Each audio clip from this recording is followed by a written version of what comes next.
Gente, vamos falar a verdade aqui, né? Casamento é tudo igual. Homem é tudo igual. Não sabe fazer várias coisas ao mesmo tempo. Se você não der o comando exato do que eles têm pra fazer, não sai nada direito. Deixa os filhos e a casa nas mãos deles pra você ver o que vai acontecer. Você tá se identificando com as coisas que eu tô falando? Pois é. Deus me deu um esporro, assim, sabe? Uma forma delicada de falar o quanto ele brigou comigo com relação a isso. Hoje você vai aprender algo que vai filtrar as suas amizades. Alguns vão virar para você e dizer que você é sem graça, que você é chata, ou ainda vão dizer assim, ai, para, é só uma brincadeira. Antes de eu te explicar tudo, eu quero te parabenizar por chegar até aqui e saiba que o melhor ainda está por vir. E antes de falar, eu quero ler um versículo aqui para que vocês entendam. Ele está em Romanos 4,17. É só o finalzinho dele. Depois eu vou contar a história, tá bom? O finalzinho dele, ele fala assim, ó. E chama a existência o que não existe. Beleza? Romanos 4,17. Chama a existência aquilo que não existe.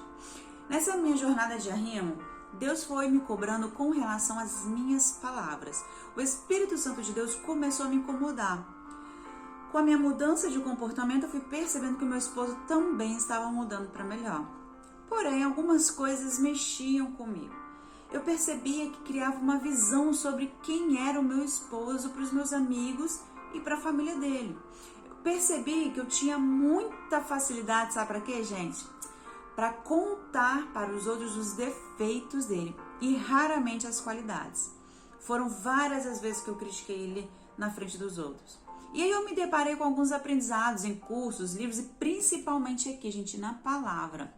E aí, tudo que eu lia, eles relatavam que as nossas palavras têm poder. E o que falamos, nós criamos. Pois as palavras geram sentimento, que sentimentos geram ações e que fazem com que essas ações se tornem realidades.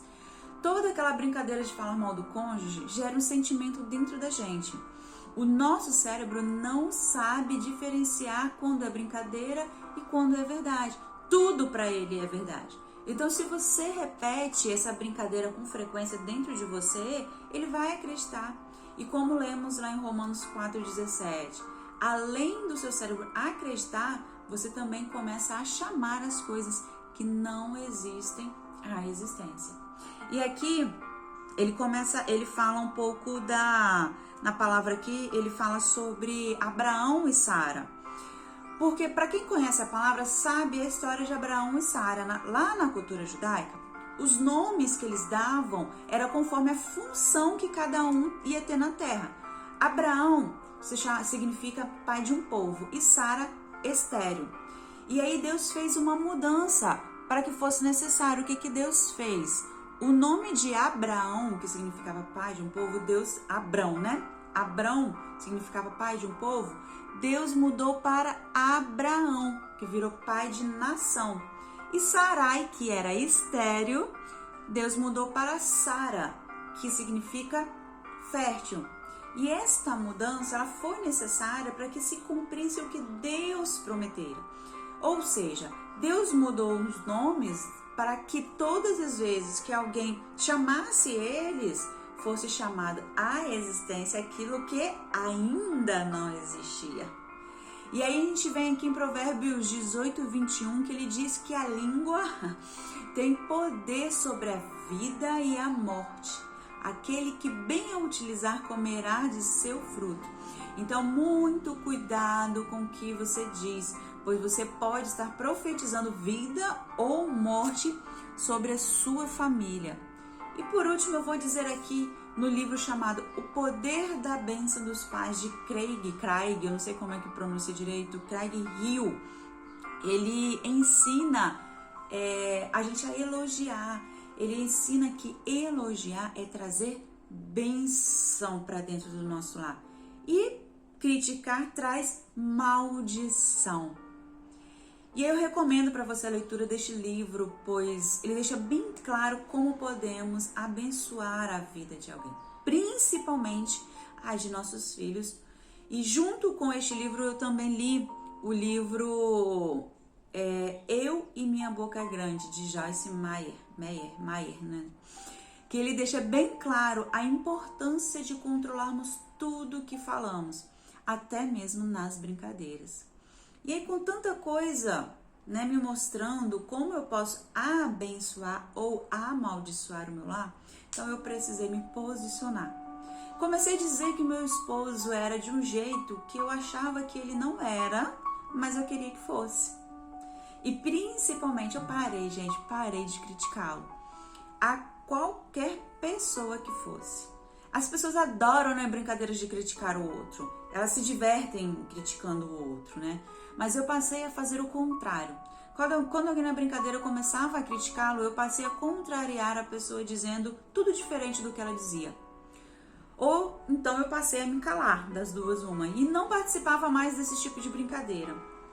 E este comportamento não traz mudança de um dia para o outro, é claro, né, gente? Talvez nem tenha visto quando foi que a mudança aconteceu, mas só sei que meu esposo mudou e meu casamento foi transformado. Profetize sobre o seu marido, sobre os seus filhos, sobre a sua casa, mas não fale como se não fosse, fale como se já fosse. Creia que aquilo que você diz é verdadeiro e já é realidade, pois nossas palavras podem mudar a nossa realidade visual e trazer aquilo que tanto almejamos. E aqui, gente, em Efésios 4:29, ele diz assim, gente, presta atenção nesse versículo, olha só. Que nenhuma linguagem prejudicial saia de sua boca, apenas palavras que possam auxiliar, palavras benéficas aos ouvintes. Lembrando que a minha Bíblia é a versão judaica, tá? Então pode estar muito diferente do que você tem aí. E com este versículo aqui, gente, eu pergunto como que eu poderia continuar a falar tanta coisa para desonrar o meu esposo. E aí a gente vai vir aqui agora também em Tiago 3, de 3 a 5, gente. A gente tô botando o dedão aqui porque eu tô lendo os negócios aqui, tá? Pra não me perder e ele tá passando muito rápido. Tiago 3, de 3 a 5, ele diz assim: quando colocamos freios na boca dos cavalos para que eles nos obedeçam, podemos controlar o corpo de todo o animal. Pensem também no navio, embora seja tão grande e impelido por fortes ventos. Da mesma forma, a língua é uma pequena parte do corpo. Olha só, hein? A língua é uma pequena parte do corpo, mas se gloria de grandes coisas. Vejam que um fogo pequeno é capaz de queimar uma floresta.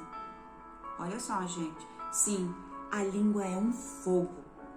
No mundo de iniquidades, ela está alojada entre os membros do nosso corpo e contamina por inteiro, incendiando todo o curso de nossa vida.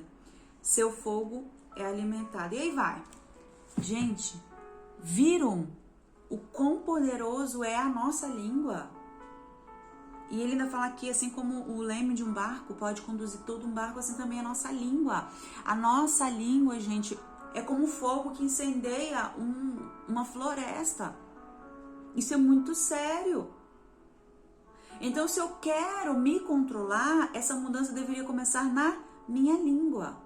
Aqui um grande aprendizado eu tive com meu pai aqui nessa terra. Não é o pai celestial, não, gente. Meu pai, paizinho daqui mesmo. Ele sempre disse: filha, quando você estiver com ciúmes de alguém, nunca fale para o seu esposo, pois você pode estar criando algo na mente dele que ainda não existe. E com essa fala, sem perceber, o meu pai já estava controlando um comportamento que a Bíblia já falava. As nossas palavras, controlar as nossas palavras para que elas não criem aquilo que não existe. Então, fica a dica aqui, se você é ciumento, controle-se, para que você não crie aquilo que ainda não existe, pois os ciúmes te levam à sepultura. O arrimo que estamos criando aqui hoje é aquele que honra os seus. Honre seu esposo, honre seus filhos, honre com suas palavras, crie sua realidade, chame à existência aquilo que ainda não existe. Se o seu marido é ignorante, não é romântico, Então comece a dizer a ele o quanto ele é romântico, mas cuidado. Não seja falsa nem irônica, pelo amor de Deus. Use pequenos detalhes para elogiá-lo.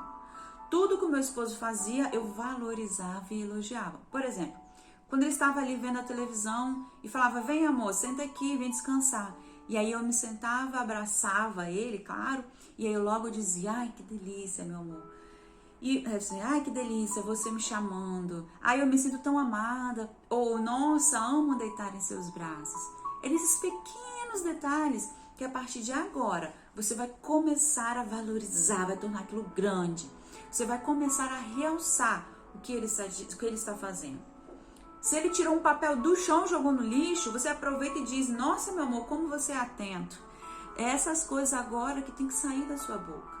Nossa, amor, graças a Deus que eu tenho você. Nossa, como você é ágil, como você é inteligente.